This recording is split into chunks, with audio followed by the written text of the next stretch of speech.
Enjoy a seat at the table and good company, where great conversations and meaningful discussions happen. Welcome to And Good Company. I'm Sarah Fiedelholtz. We all know a great dinner party isn't really about the food. It's about the people seated around the table engaging in lively discussions. And Good Company gives you a seat at the table to enjoy great and smart conversations as they happen. I am very pleased to be in the company of Anne-Marie Lavenberg, who is the Chief Equity Officer and co-founder of Stream. Welcome. Thank you. Welcome. Thanks for having me. So before we really get into Stream and what it is and how it does it, I wanted to talk a little bit about your background and how you sort of got to doing this work. And just for a summary, we'll get into it, but Stream is really about looking at bias and how that decision-making influences our outcomes, in a sense. So just to clarify that, so what we're looking at is understanding bias. Mm-hmm. But tell me a little bit about your background and your involvement in research and education and how you got to where you are, so we can talk about Stream. Sure. So I started off really early in my life having a few sentinel events that transpired where I realized that people make really horrible decisions about other people based on very limited views or understanding of other individuals. And so having those moments happen when I was little, I knew I didn't ever want to make those types of decisions. I didn't want to make those kinds of overarching decisions about other people. And so in that, I became incredibly curious about why people make decisions. It seems like most people have the idea that I'm consciously thinking about everything that I'm about to do, and I have planned out all of the pieces, and that all the words that are going to come out of my mouth and the decisions I'm going to make about people, that I'm 100% in control of that. And unfortunately, research has shown that you have like a 3 to 4 second delay between the time you make a decision and when you become consciously aware of it. And the more I researched that, the more that I looked into this, and I started looking at the patterns that happen in multiple different industries. But my passion has always been in the medical community, so that's where my original set of things worked out was I became a nurse and I owned a home health agency, and then I saw the way that people made decisions about who they wanted to have coming into their house, who the people wanted to take care of, which companies would take which types of patients, who would take a payer, all of those things. And I realized that there was something much bigger at play here. And then I became aware of a lot of the research that was done by a neurobiologist, Sam Harris. And so I became kind of obsessed with understanding how did he get to this point? How did he understand these things? And then I read his book, Free Will. And it talks about the illusion of free will and the fact that you are 100% alert and oriented and aware of the reason why you make every decision.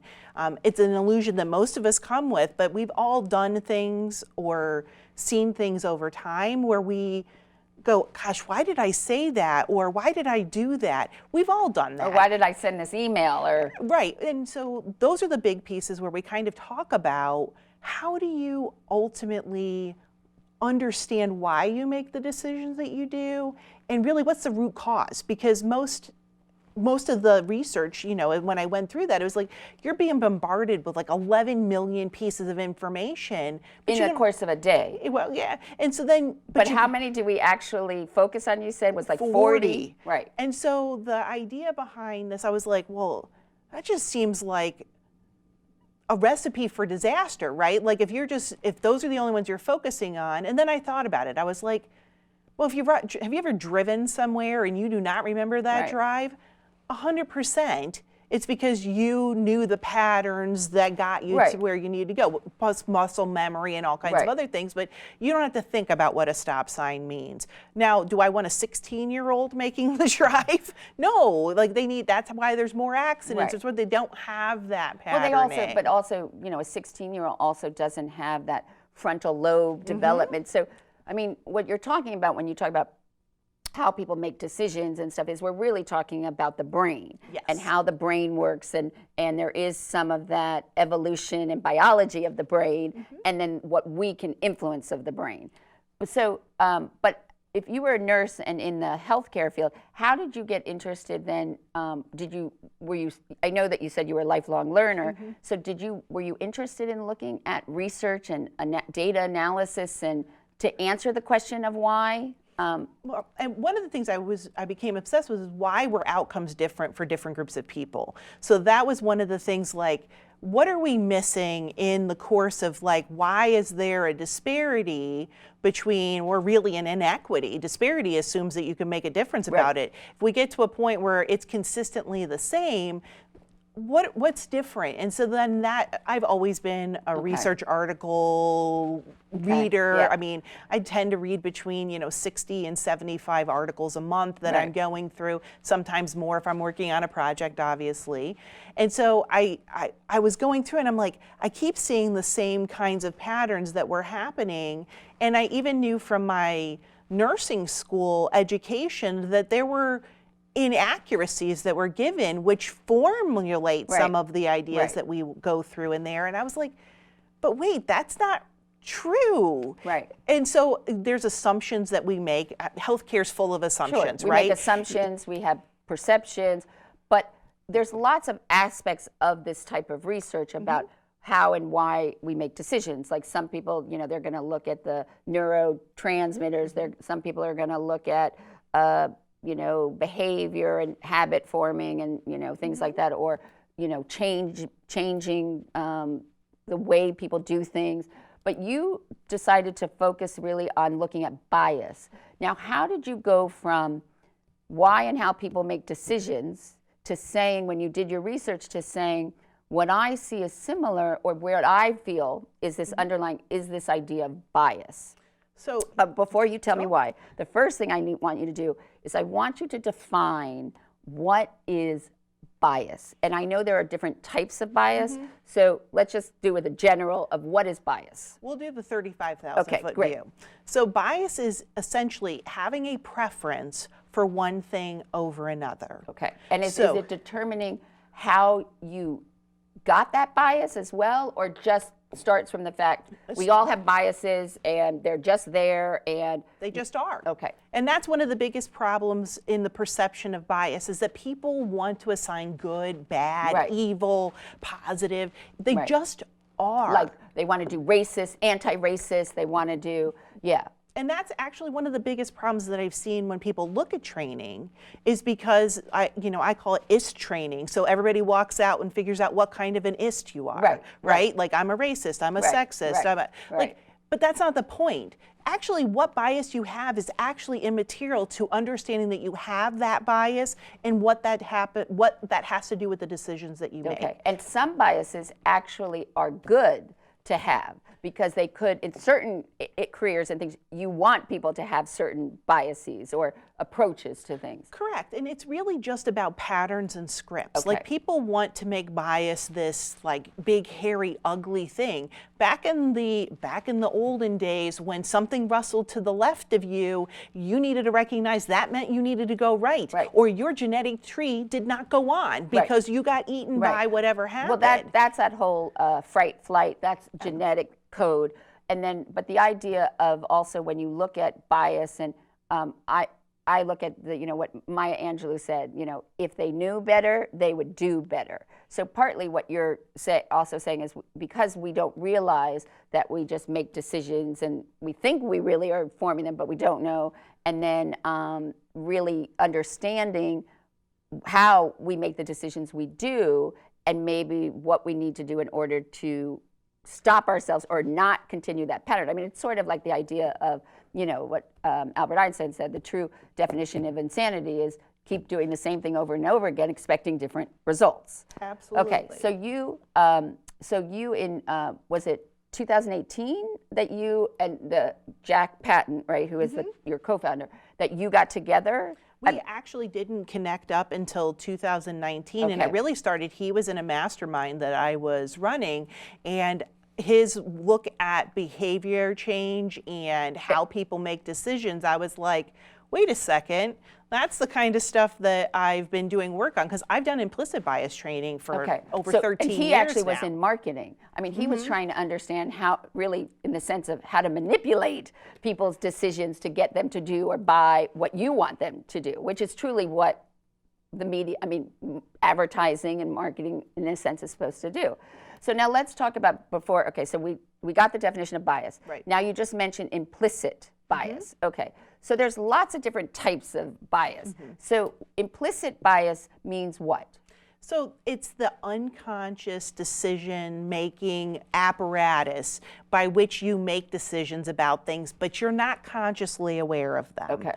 And so that's the thing between an implicit and an explicit bias. You can have a preference for white people over black people, and that doesn't mean you are a racist. Right. It just means that you have a preference. It's a pattern. Right, because and so those things are they're very different. That's the problem. People want to assign is names to biases, and that's not actually what that means. Because ultimately, wouldn't you say that what makes you a racist is actually how you allow your biases to influence or impact what you ultimately do? And it's consciously making the decision. Right. It's that this is my bias and I'm going to act on it, and I'm consciously going to act on it. That literally is the difference between the two. Implicit biases are silent influencers. Right, and we talked about that, and some of them we're not even aware of because, again, most people aren't aware because, of. again, all of this goes back to really understanding the structure and working of the brain. Because if, like we were talking about, if you look at how you develop language, it's really through hearing it and, you know, and someone talking to you and listening to other people. And so it's really about those patterns and repetition, and you learn what you're around. So you acquire it. That's the thing with your first language. You acquire it. So if there's what we would consider racist phrases that you learned from your parents, you don't understand why that's the phrase. You may not even understand the history behind it. Heck, your parents may not even understand the history behind why they say something like that. But you acquire those terms and phrases and thought processes because that's what you grew up around.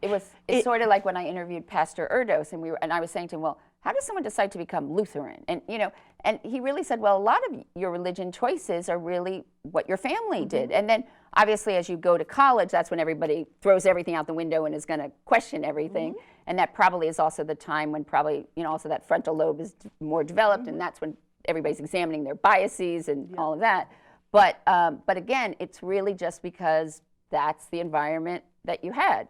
So, okay, so now we understand that you were going to, you wanted to look at implicit bias, and you wanted to really have a way to truly measure it, as well as to measure if you create programs to help people think about it or change their behavior towards it, that you could really measure the outcomes. Absolutely. So that's where STREAM comes in, right? Yep. Okay.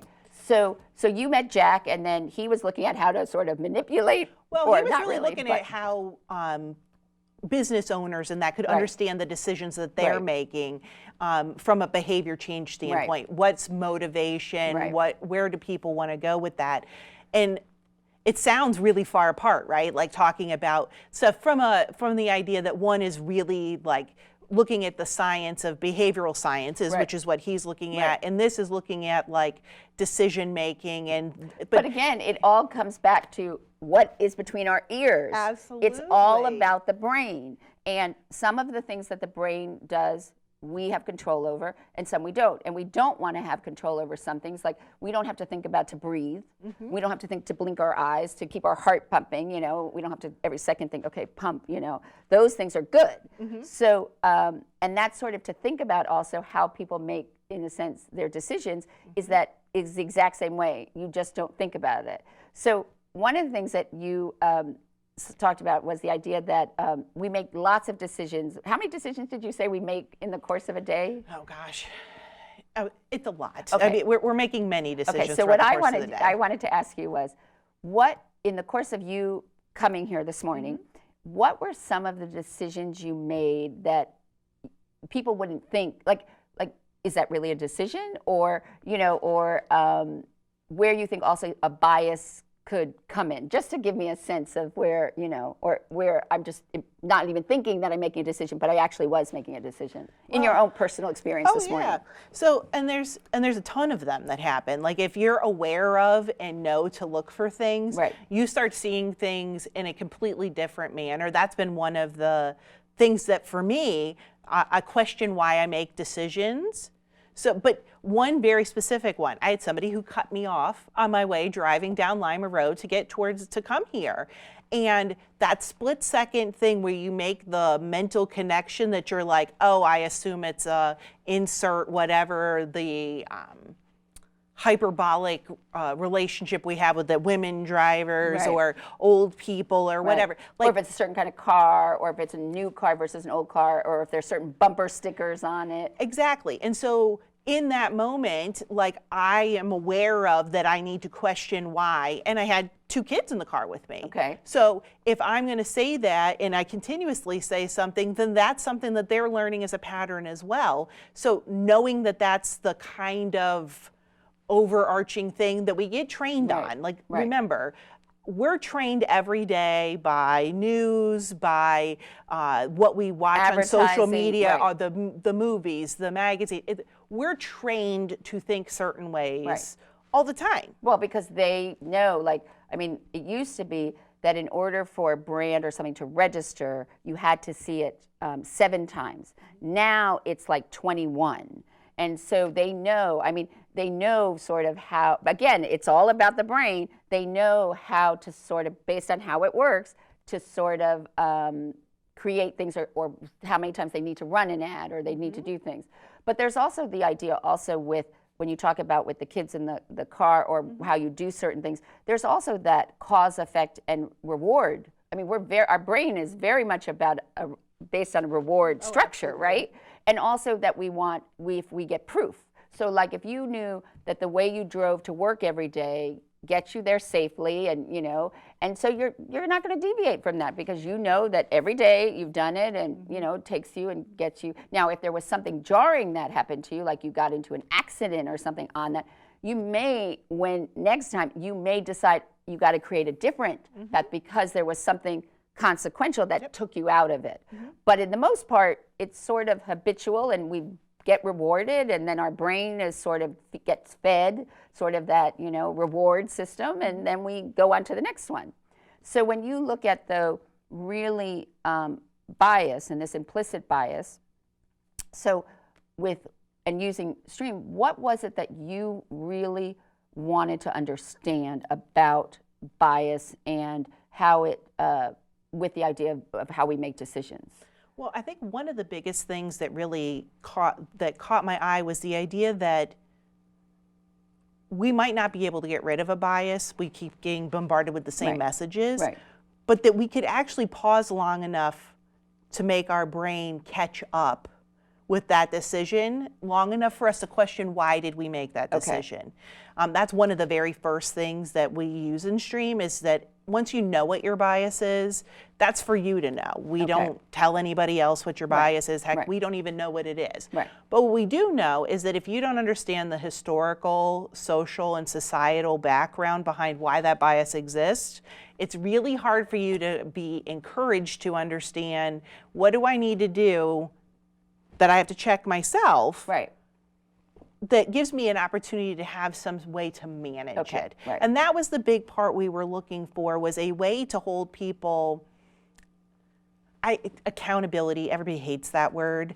Accountability is a tough one for a lot of people, but holding people accountable for something where they have a bad feeling about it. I would say it's more to make you aware, and more to bring it to your conscious level. Well, we do that, but we also wanted a way to make sure people were applying the tools that they were using. And so the idea was, it's not just enough. Like, how many times have you sat through a training and you sat there for 4 hours, and then 3 days later, if I asked you 4 questions about it, you couldn't answer it? Well, that was the whole, so let's just look at so everything basically that you've done to build STREAM was really based on research related to that. So there is the idea of what's didactic learning versus progressive learning. And didactic learning is really when we sit in a room for 8 hours. First of all, the average person's attention span, truly engaged in a half hour, is about 7 minutes.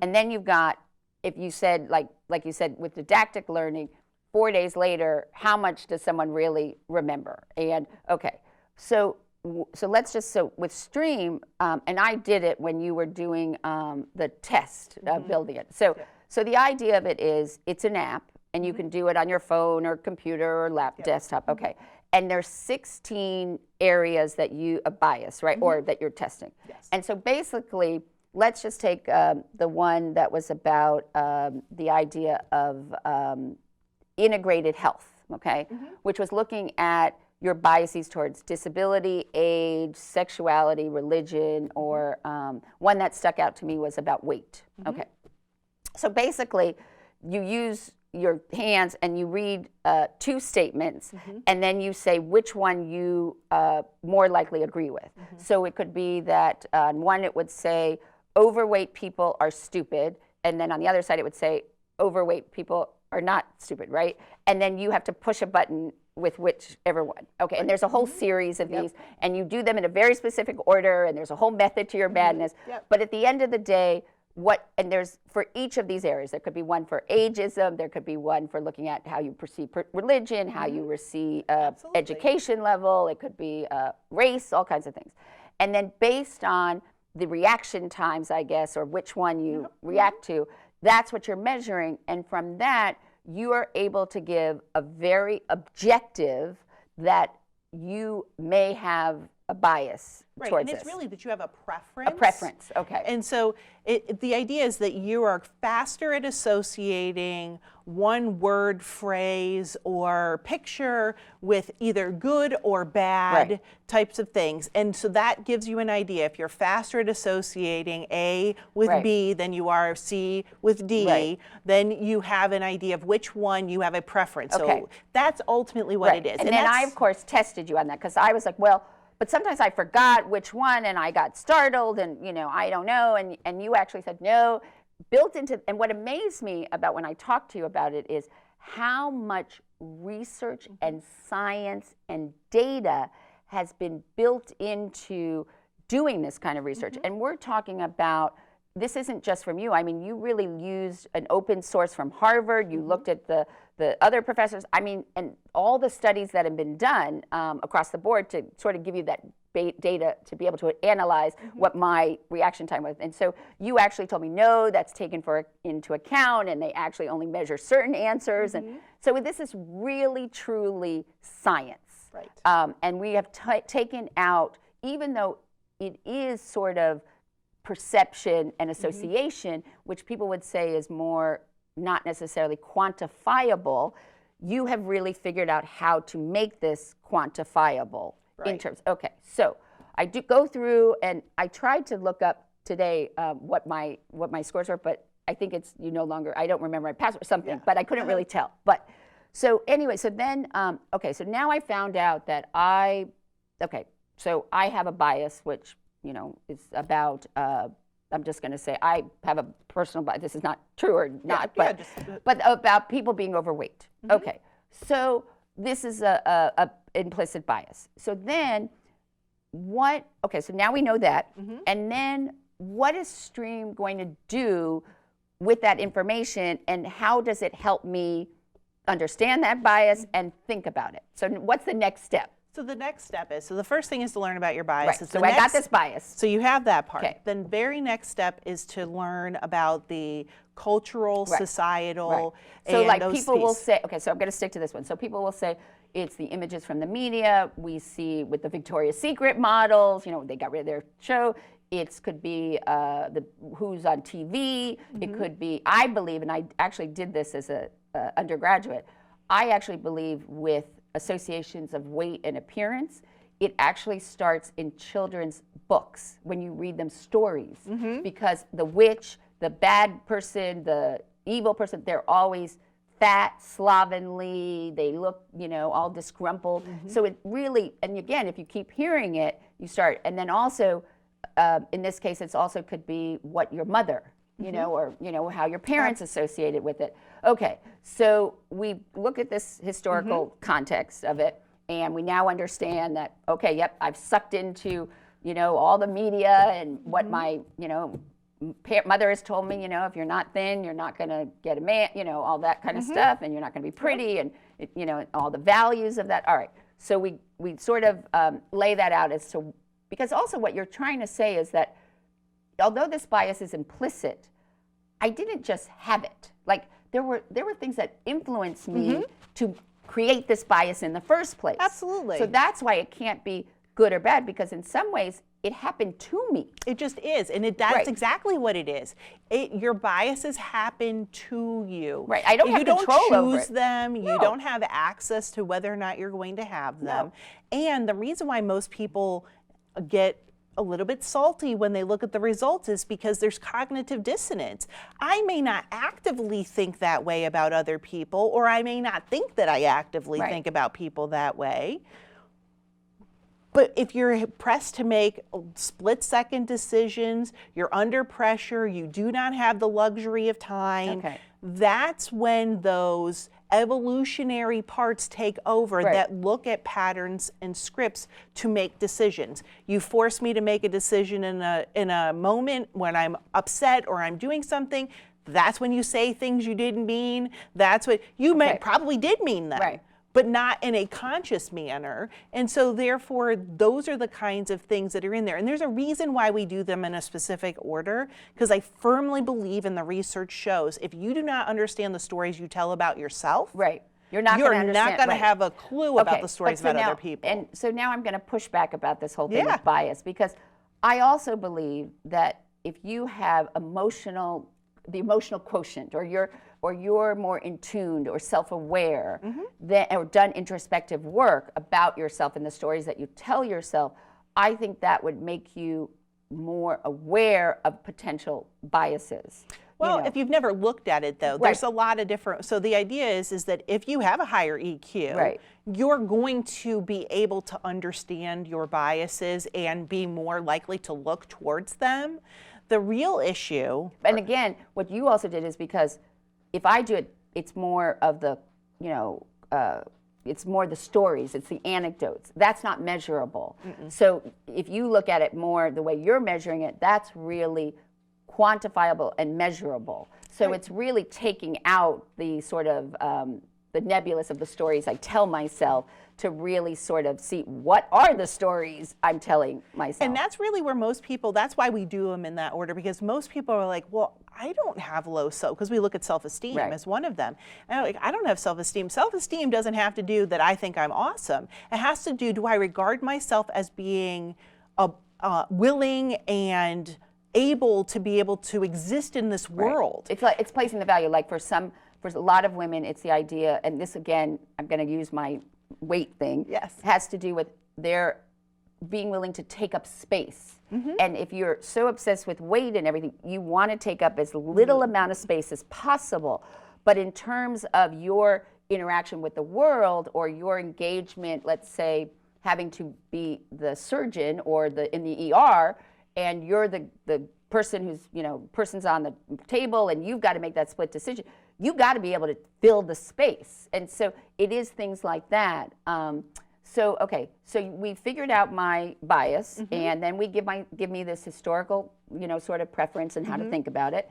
And then what you want to do is say, you're not trying to change my bias. No. What you're trying to then through, and I think what's so interesting is that you really are taking on the trend of micro-learning, which is this whole idea now that little like snack bites, or people can do it on their phone. It only takes like 10 minutes a day, and they're showing that again with all this didactic learning and how that we only really pay attention for 7 minutes, that this is actually a very effective way to learn and engage.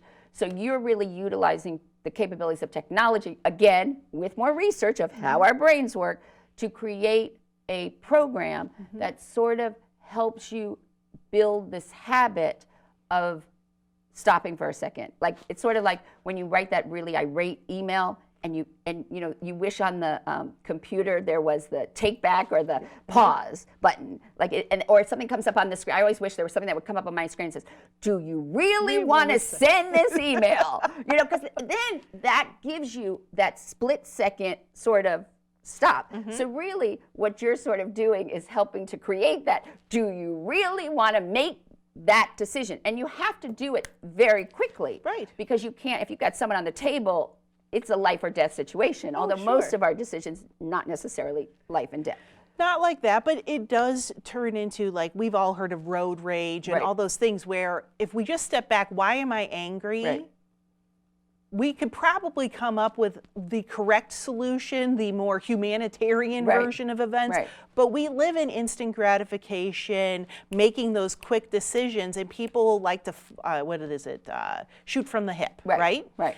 The idea behind it is that if you're effective at making decisions and you want to reduce the effect that your individual biases have, you have to learn to pause. 3 seconds is probably not going to change. You remember like when there was the Kinko's commercial that had that red little press the button. Press the button. So we all need to have a pause button like everywhere.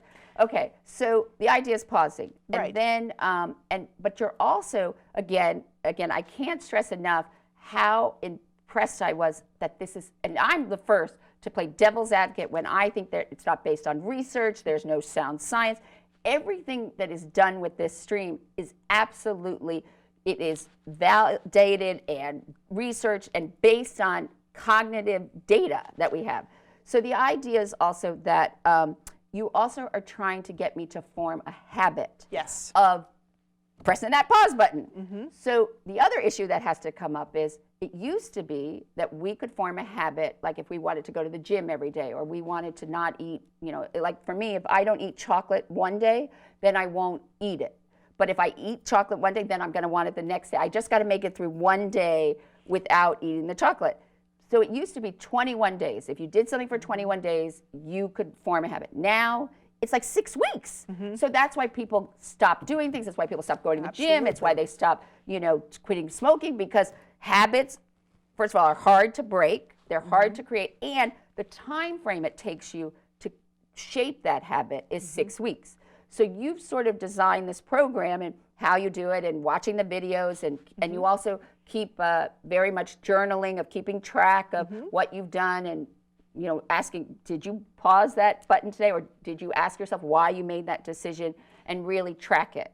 So what I want to talk about, though, is you gave me a really perfect example of how this works and who's it for. So I want you to tell the story about the IT department, because this is a perfect example of what people would never think that our biases would impact, because most people think it's more about how do you treat people, or how you think about African Americans, or how you, are you more likely to be friends with somebody. But this was really very tangible in the workplace. So tell that story. Yeah, so we worked and took an entire IT department. So when you think IT departments, they're incredibly diverse. You have people from all different kinds of backgrounds, all different kinds of areas. And they are absolutely more right brain. They are very limited in their scope of what they want to do. They're also very limited in some of their communication skills. They're not necessarily, they do a lot of things that's very independent work.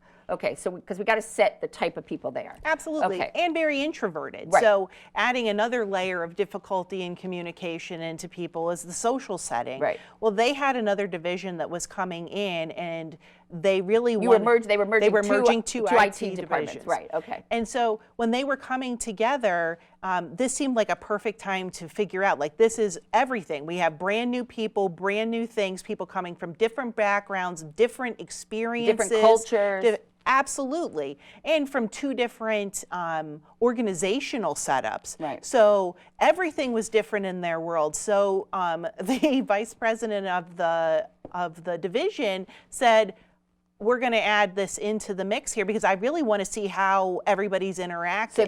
So they purchased, because we want to make it that you are for profit. Yes. So they purchased Stream, and basically they really buy memberships for the app. So it's not like anybody has to go anywhere. You don't have to go to classes. So okay, and then they all had to do it.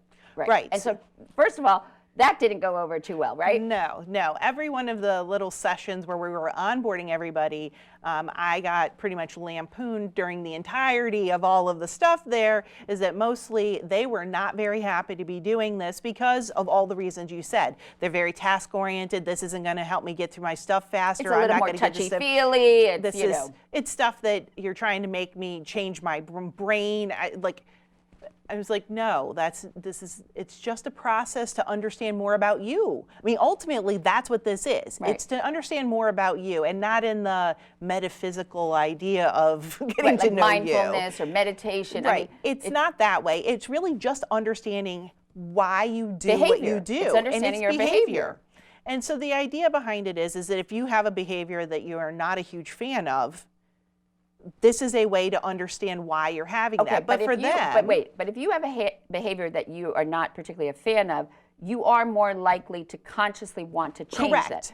But this, with Stream and with these departments, these are not behaviors. They don't think there's anything wrong. They don't. They absolutely They all think that they're doing perfect and that they all know what they're doing and they do their job well, and these are the top IT people. They know how to code, whatever it is. They're like, and they have proof because they are very project task oriented and they are getting it done. So they're like, what are you talking about? There's no problems here. So then what happened? So then they went through the whole entire process. Which was 6 weeks. Yes. Well, theirs was actually 8 weeks. At that point, theirs was just longer because of onboarding. But when they went through the process and they do this on their own pace, right? Yes. And there's no group think, or we don't all sit around a table and say, what did you learn? And so this is all more self-reflective and internal. Right. Okay. And we do offer reflection sessions so that if somebody wants to kind of talk about what they learned or the things that they had. When I was when I got my bias and I was like, I don't know, I wanted to talk to someone about this. So yeah. Right. So we offer that as an option as part of that. But when he came back, he was like, who are these people? The first time he went into the meeting, he's like, I can literally see the wheels turning in their head. Like they're thinking before they're speaking. They're getting projects done because they're better communicators. Well, you said that they're getting projects done more efficiently, using less time. What were some of the other tangible outcomes of this? So were they better at communicating with each other? And that was the biggest thing that he saw, was that change in the communication. Because even with the team that was already there and insular and they'd already been together, they were different. How they communicated, how they handed off projects when things had different people working on it. He said it was completely different. And even to this day, when we follow up, it's still there. Right, and that's the other thing that you talk about, just like habits, you need reinforcement, you need to check in. It's like I was telling you that every year, there's 2 things that I always do every year. I always reread Strunk and White, The Elements of Style, which is all about the basis of grammar. And it's the only audiobook I do. I always listen to Stephen Covey's 7 Habits of Highly Effective People, just to check in, to remind myself of the habits and what I should be thinking about. So you also build into this that there is refreshers, and you got to check in, and it's a habit and it's a muscle, and if you don't keep using it, you're going to fall back to your old ways. So, and again, you based all of this on science of how our brains work. So, okay, so what other fields, or because mostly you have 2 really you're looking at doing this in companies and organizations so that they can function better, they have better all those touchy-feely team and people, feeling and good. Engagement and recruitment and retention. So one of the things that you also talked about, which I don't know if I got right or wrong, is the idea that people who have more biases are less engaged. Is that what it's was not that? So it's the biggest part of it isn't that the people who understand that they have biases and understand them have less issues because they are more engaged with their employer, because then they're not making decisions based on, I'm assuming that my colleague who's older can't help me with this project because I assume that they don't know anything about technology. When in fact, because this is a real scenario that happened. Well, it's the whole thing why there's ageism. There was an individual that did our program, and that was in their reflection was, I have purposely not asked my older colleague when I've had technology related issues.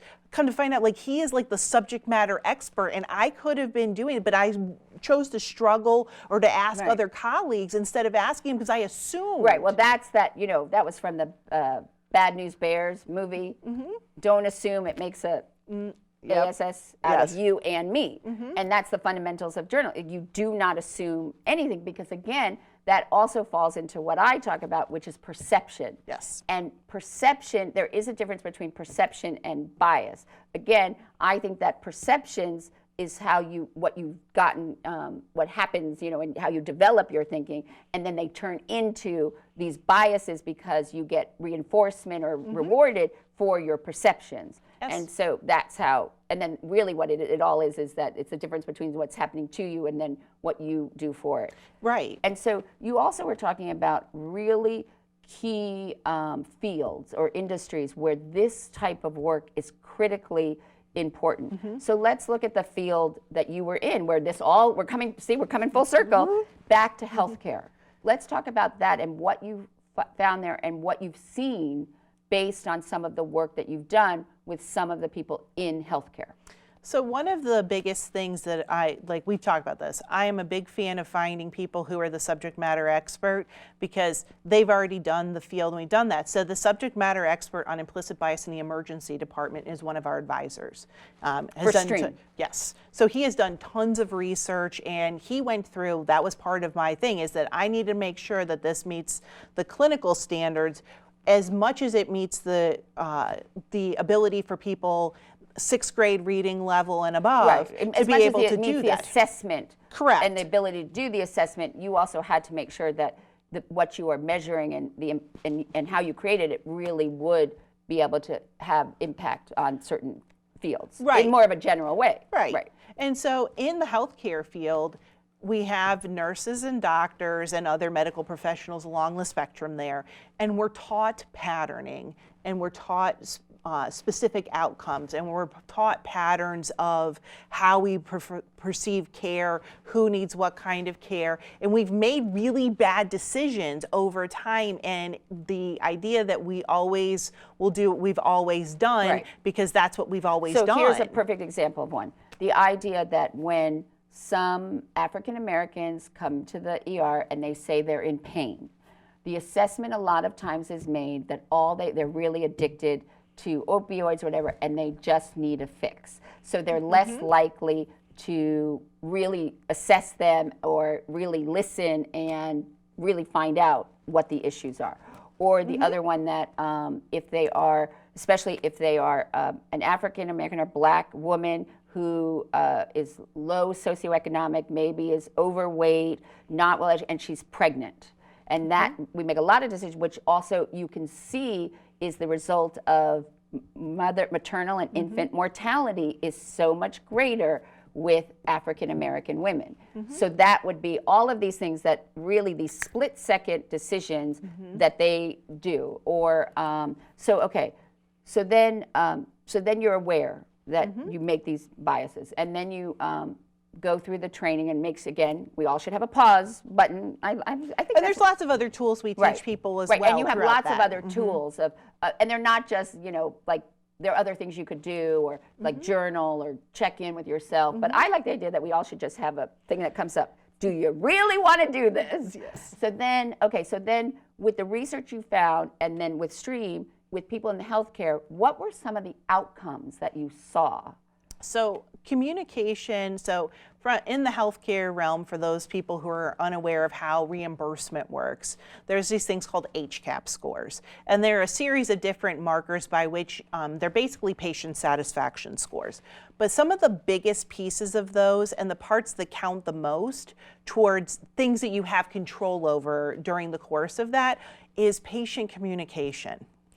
And so one of the big things that research has shown is that the way that we fundamentally even start a patient history, the questions we ask, the assumptions about people's ability to afford care, the assumptions about what they can and can't do, cause individuals, based on that assumption alone, to make different choices for different people.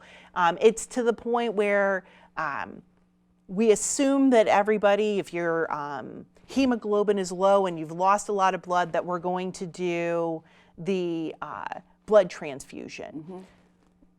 And we have certain, during medical school or nursing school, you're taught certain religions will not do that. Right. And so we just don't even offer it based on that, or we offer it based on the idea that this is what we should be doing without fundamentally understanding there's lots of other people who will not do a blood transfusion, and that the conversation needs to be. A lot of people who aren't, they're not, they don't like gay people because they'll think, oh, that blood could be, from and that was a big, from 80s, 90s. That was a huge that they were idea that it created an assumption about people simply based on their sexuality. Again, that's the problem. Right. We make decisions based on things that we associate with a particular. Generally speaking, for a lot of them are physical identifiers, so that people that appear to be female looking or male looking or all those things. We make those assumptions. And they can be very subtle, because it could even be how someone speaks, even if they have an accent or not.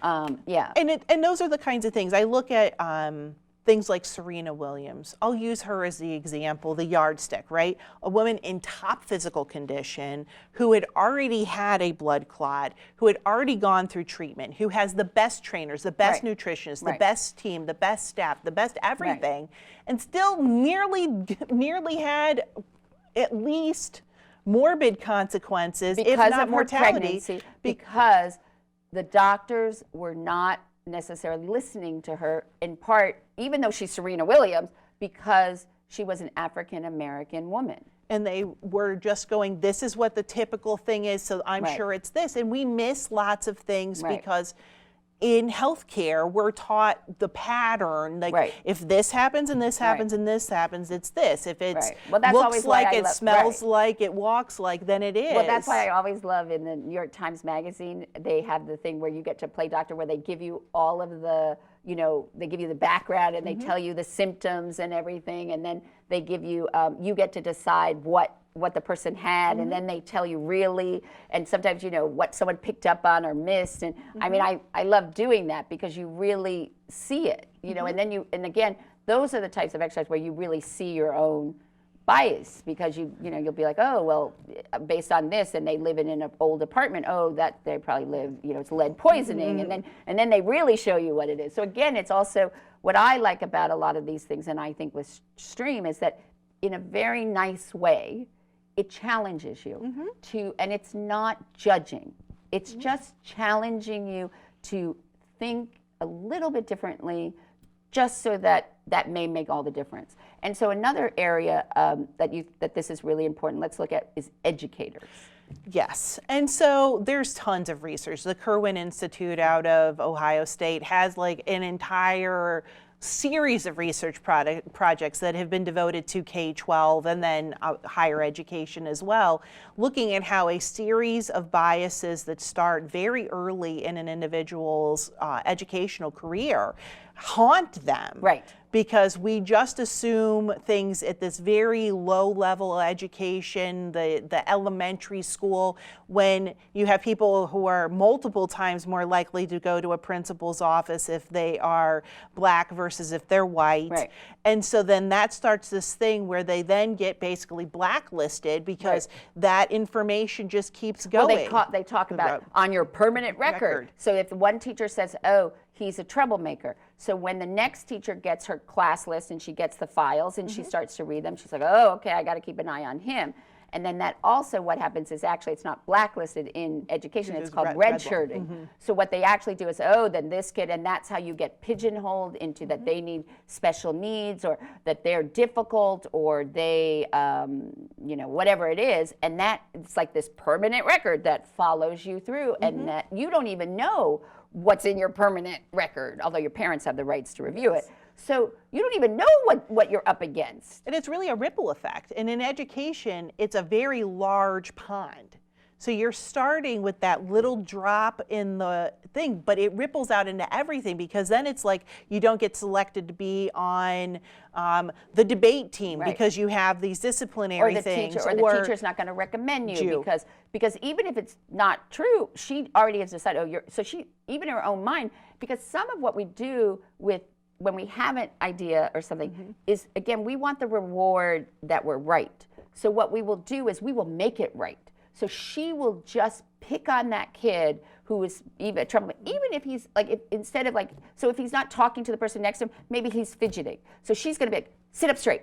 Where's your pencil? What are you doing? Because she, in her mind, she has to make it fit, like put him in that box that he's a troublemaker.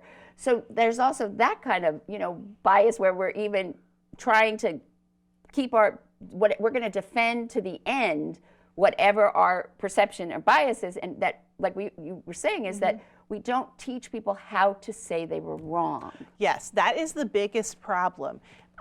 I tell everybody, working in bias and understanding any of that is a progress over perfection event every day of the week. Okay, let's talk about this again. It's all about progress, not perfection. Right, you're not going to be perfect. No. You're not. You are going to mess up. Right. You are going to make bad decisions. You are going to hurt other people. This is going to happen. But we have to learn how to say I'm sorry and admit mean that it. we were wrong. Right, and admit that we were wrong. Correct. I was But wrong. we're so afraid, like if you're a doctor, you can't admit that you did something wrong because then you're going to get sued. And it's all about the litigious society. And realistically, I think we have an overperception of the litigiousness of the medical I think community. more people would respect. More people would respect in anything if they had you say to them, because sometimes, like if somebody's unhappy about something I've done, I will say to them, what is it that I can do so that you will be happy? Most of the time, they don't want me to do anything. They just want me to listen and acknowledge that you're absolutely right.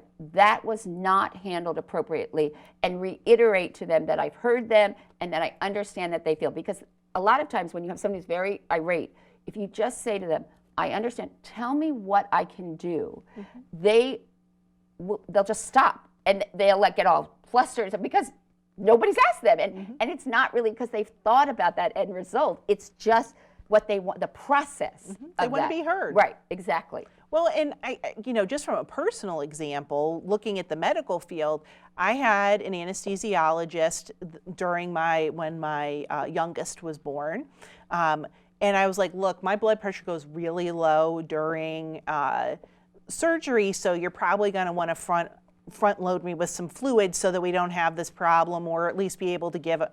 And he's like, no, I got this. I've been an anesthesiologist. We're good. I know, yeah. Your blood pressure's supposed to be low during surgery, blah, blah, blah. And so come to the surgery, we're not even 5 minutes into it, and I'm, your blood pressure drops. I'm ill, my blood pressure is stupid low, and all these things happen. And this is the difference. He came to me after the C-section was done and I'm in recovery, and he's like, I have to apologize to you. When I was in medical school, they told us if you listen to your patient long enough, they'll tell you everything you need to know. And I didn't listen to you at all because I felt like I knew better. And he goes, this will go with me for the rest of my career, because he said, this could have had bad consequences. Luckily it didn't. But he's like, you told me exactly what I needed to know, but I assume that I know more than you. That assume. But I assumed that I knew more than you. And he's like, I have to genuinely apologize. That was wrong. And then you also helped him have an experience that would change and maybe get him to stop and think. But if he hadn't said he was sorry, if he didn't agree to the idea that that was in there. You would have been mad. You would have been like, I told him, and why is he jeopardizing my life, and he is incompetent, and then you're going to want to talk to the head of the department. I mean, it just fosters, because you also, but it goes back again to what do we want in our brain? We want to be heard. We want to be valued. We want to be, people meet us where we are. We want to be appreciated. So, I mean, it does, and there's that ripple effect of how, but again, that's why I think people really, if you just really admit it, and that's why I think we all get so aggravated with customer service, because you're like, they put you on hold, and then and then they can't help you, and then it just perpetuates to it. Well, and it's also because we don't give people autonomy to make decisions, and I think that's really just this is just my little soapbox moment on this one, but we don't give people the opportunity to fail forward. Because if you fail, you're going to learn. You're never going to make that mistake again. Like the doctor. But we but we don't allow individuals to make mistakes. Well, we don't empower them. Right, and that's what I'm saying. It's the autonomy. So you know why the customer service thing is such a disaster? Because we don't give them the authority to make a decision. Right. You could, people could de-escalate a situation, and I don't care what it is. Insert any industry. You could de-escalate things if you give people the authority and the autonomy to make decisions in the moment, knowing that they might make a bad choice sometime. But that's like Nordstrom's, where they will just take back anything for any reason because that's what they value, is that the customer is right, or that, or the idea that having a person answer the phone and just immediately, because people going through you've already escalated how they feel and their emotions. So it's sort of those kinds of things. But it's also this idea of, but we're built on a society where failure is bad. You could if you do something wrong or do something, you could be fired. You could lose, you could not be promoted. So people have more tendency, they don't want to do things right, so they maybe not take a risk, or they may not question or stand up and say, maybe we should do this differently, because because we're in a society where, and also we're in a society where I think also with the biases, what it helps you with is we can't all be leaders. We also need good followers. And so, but we teach everybody to be leaders, but we don't teach, like with the IT, how to come together as a group, and not everybody is a leader. And you need the great followers, and so it is that, like, we don't emphasize or teach those kinds of things, which again are habits and how we train people. So I mean, I just think that, and this is really what I think so much about when we look at bias and behavior and habits, is that you have to look at everything holistically. You cannot just say, okay, we're going to focus on bias, but then you've got to look at all these other things, how they grew up, and where their education level and their religion and how they interact with people and what they do. And that's actually one of the very first things that people go through when they do stream, is we look at bias origins. When did you find out that people were different from you? How did your family talk about people were different? When was the first time you met somebody that was different from you? Understanding that most people don't think about that. Like, when was the first time that you met somebody different? Unless there was some sort of sentinel event that happened related to that. You don't remember those things. That's one of the implicit bias is kind of like the root cause, right? It's the very first basic, fundamental, you don't have control over it from the standpoint that you don't get to choose it. You don't have any idea that you have it until you've actually looked at the material. And that gives people like a firm foundation. The idea is that if we can assume that we're not going to be perfect. That's a good assumption. So if we can do that assumption that we're not going to be perfect. And we're going to make mistakes. And that means I'm not going to be perfect, and neither are you or anybody else. That's one of the things I think that we miss. And you're going to make mistakes, and you're going to be wrong. And the idea isn't that it's not that it's okay to repeatedly make mistakes, because then it's not a mistake. The first time's a mistake. Sometimes the second time might be pattern, like you're learning. But the third time and beyond, that's a conscious choice. And that's part of what it is. I really think that this gives people the opportunity to own their decisions. And it's internal. I mean, it's all, so it's not something you have to share, and it's really just for you, but also to own your decisions and sometimes admit, you're not going to be right. Owning them is good and bad. I mean, and I really think that bias, decisions, all of those things, one might not be the best decision for that person, that moment, that thing, that whatever. Again, it's progress. And it's also fluidity, because it can change over age. As your brain develops, it can change by experience, knowledge.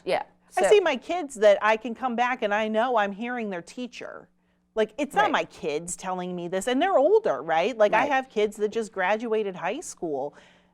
I'll hear their teacher coming out, and I'll be like, where did that come from? And so it's an assumption that they make because it's the thing, a person in authority told me this, so therefore this must be the truth. And that's part of where I'm looking at bias is so important, because it's not about good and bad. No. It is. And so the idea behind it is, if we can take just that moment to go, why am I making this decision? and look at all of the things around it. And I'm not talking about why did I choose Skittles versus M&Ms. I'm talking, which there's associations that go along with that one too. Yeah. But if we just sit down and look and go, you know, why am I making this decision? Is it because I'm angry? Did I have a bad day? Is it because I have a bias that relates to the person I'm communicating with? Is it that I've had a bad experience before with an individual, organization, or something like that? Because that's how these things, when we talk about maternal mortality, it's an additive effect. It's not one. The same thing, part of what we do at the very end of the STREAM program is look at microaggressions, team dynamics, communication, because that flavors all of those things in all the decisions that you make.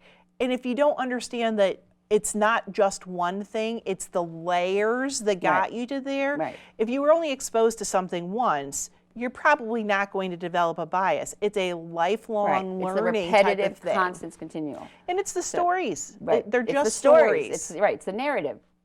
So speaking of ends, and this, you are not allowed to pause or say, why am I making this decision? Because at the end of each And Good Company program, I ask guests the same 12 questions that French novelist Marcel Proust popularized from a Victorian parlor game. And he believed that based on your answers, it does give you more of a sense of who you are internally. So you are not allowed to press pause and say, I got to think about this. Okay. What is your favorite word? Progress. What is your least favorite word? Now. What turns you on creatively, spiritually, or emotionally? Intellectual ability. What turns you off creatively, spiritually, or emotionally? Style over substance. What sound or noise do you love? My kids laughing. What sound or noise do you hate? My dog's barking.